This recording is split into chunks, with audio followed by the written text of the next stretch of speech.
दोस्तों, हमारे समाज में, हमारे आसपास, हमारे मोहल्ले में जब कोई बच्चा हकला कर बोलता है और साथ ही साथ पढ़ने लिखने में भी कमज़ोर हो, तो हम यही सोचते हैं कि यह बच्चा अपने जीवन में कुछ अच्छा नहीं कर पाएगा। लेकिन दोस्तों, आज हम जिस शख्स की कहानी सुनाने जा रहे हैं वह भी बचपन में हकलाता था और पढ़ने लिखने में भी कुछ अच्छा नहीं था। तो दोस्तों, उस शख्स का नाम जो बाइडेन है। जो बाइडेन अमेरिका के 46वें राष्ट्रपति हैं। दोस्तों, आज इस वीडियो में हम आपको जो बाइडेन के बचपन के दिनों से लेकर अमेरिका के राष्ट्रपति बनने तक की कहानी सुनाएंगे। तो फिर चलिए इस दिलचस्प वीडियो को शुरू करते हैं। दोस्तों, जो बाइडेन अपने बचपन में हकलाने वाले बीमारी से काफ़ी परेशान रहते थे और इस हकलाने वाले बीमारी से छुटकारा पाने के लिए बहुत कोशिश करते थे। वे बचपन में कभी शीशे के पास खड़ा होकर घंटों कविताएं पढ़ा करते थे, तो कभी जीभ पर पत्थर रखकर बोलने की कोशिश करते थे। काफ़ी दिनों की मेहनत के बाद वो अपने हकलाने वाली बीमारी से छुटकारा पा लेते हैं और आगे चलकर एक अच्छा स्पीच ही नहीं देते थे, बल्कि एक अच्छा लीडर भी बनकर सामने आए। दोस्तों, जो बाइडेन का पूरा नाम जोसेफ रॉबिनेट बाइडेन जूनियर है। इनका जन्म 20 नवंबर 1942 को अमेरिका के पेंसिल्वेनिया राज्य के स्कैटन शहर में हुआ था। उनके पिता का नाम जोसेफ रॉबिनेट बाइडेन सीनियर है और उनकी माता का नाम कैथरीन यूजेनिया जीन फिगनेगन है। बाइडेन के प्रारंभिक शिक्षा स्कैटन के सेंट पॉल एलिमेंट्री स्कूल से प्राप्त की। आपको बता दें कि बाइडेन के पिता शुरू से धनी थे। वे एक सक्सेस बिजनेसमैन थे, लेकिन बाइडेन के जन्म के समय आर्थिक तंगी का सामना करना पड़ा। घर का हालत ज़्यादा खराब होने की वजह से कई वर्षों तक बाइडेन नाना नानी के साथ रहे। काफ़ी मशक्क़त करने के बाद 1953 में बाइडेन के पिता को कार सेल्समैन का जॉब मिला और यह जॉब डेलावेयर शहर में मिली थी, जिससे उनके पूरे परिवार को डेलावेयर के क्लेमोंट शहर में शिफ्ट होना पड़ा और इस शहर में उनकी पूरी फैमिली एक छोटे से अपार्टमेंट में रहती थी।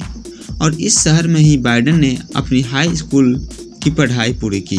घर की स्थिति अच्छी ना होने की वजह से बाइडेन पढ़ने में भी अच्छे नहीं थे। दोस्तों, भले ही बाइडेन पढ़ने लिखने में अच्छे नहीं थे, लेकिन खेलने कूदने में वे काफ़ी अच्छे थे। वे रग्बी, बेसबॉल काफ़ी अच्छा खेलते थे। दोस्तों, जो बाइडेन में एक अच्छा लीडर बनने का गुण मौजूद था और इसीलिए उन्हें उनके क्लास का प्रेसिडेंट बनाया गया।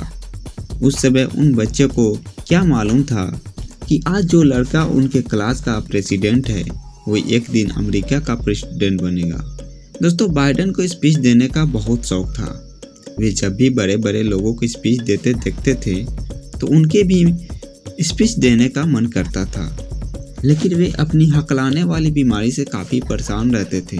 वे जब भी स्पीच देने जाते थे तो हकलाने की वजह से लोग उन पे हंसने लगते थे। यही नहीं, वे जब भी अपने दोस्तों से बात करते थे तो हकलाने की वजह से उनके दोस्त भी उन पे हंसते थे और उनका मजाक उड़ाया करते थे। और इस हकलाने वाली बीमारी से छुटकारा पाने के लिए बाइडेन बहुत कोशिश करते थे। शीशे के पास खड़ा होकर घंटों कविताएं पढ़ा करते थे, तो कभी जीभ पर पत्थर रखकर बोलने की कोशिश करते थे। लेकिन एक दिन वो समय आया जब बाइडेन अपने हकलाने वाली बीमारी से छुटकारा पा लेते हैं और एक अच्छा लीडर बनकर सामने आते हैं। बाइडेन ने सन 1961 में अपनी हाई स्कूल की पढ़ाई पूरी करने के बाद वे यूनिवर्सिटी ऑफ डेलावेयर में एडमिशन ले लिए। वहाँ उन्होंने हिस्ट्री और पॉलिटिकल साइंस की पढ़ाई शुरू कर दी, लेकिन बाइडेन पढ़ने में उतने अच्छे नहीं थे। 1965 में वे डिग्री लेने में तो कामयाब रहे, लेकिन 688 स्टूडेंट में उन्हें 506 रैंक मिला था और उन्हें सी ग्रेड मिला था। इसके बाद बाइडेन सिराक्यूज यूनिवर्सिटी में एडमिशन ले लिए और यहाँ उन्होंने लॉ की पढ़ाई शुरू कर दी और यहीं पे उनकी पहली पत्नी नीलिया हंटर से मुलाकात हुई। फिर पढ़ाई पूरी करने से पहले दोनों ने सन 1966 में शादी कर ली। 1968 में बाइडेन ने लॉ की डिग्री हासिल कर ली, लेकिन इस बार भी उनका हाल पहले जैसा ही रहा। इस बार भी उनके क्लास में 85 स्टूडेंट थे, जिनमें उन्हें 75वां रैंक मिला। दोस्तों, इस बात से तो पता चलता ही है कि बाइडेन पढ़ने लिखने में बिल्कुल भी अच्छे नहीं थे, लेकिन बाइडेन में एक लीडर बनने का गुण मौजूद था और वे अपनी इस खूबी को बहुत अच्छी से पहचानते थे और इसीलिए उन्होंने पॉलिटिक्स को चुना था। और 1970 में बाइडेन को काउंटिंग काउंसिल के लिए चुन लिया गया और उस समय उनके काम से लोग काफ़ी प्रभावित हुए थे और लोगों ने उन्हें सुझाव दिया कि वे सीनेट का चुनाव लड़े।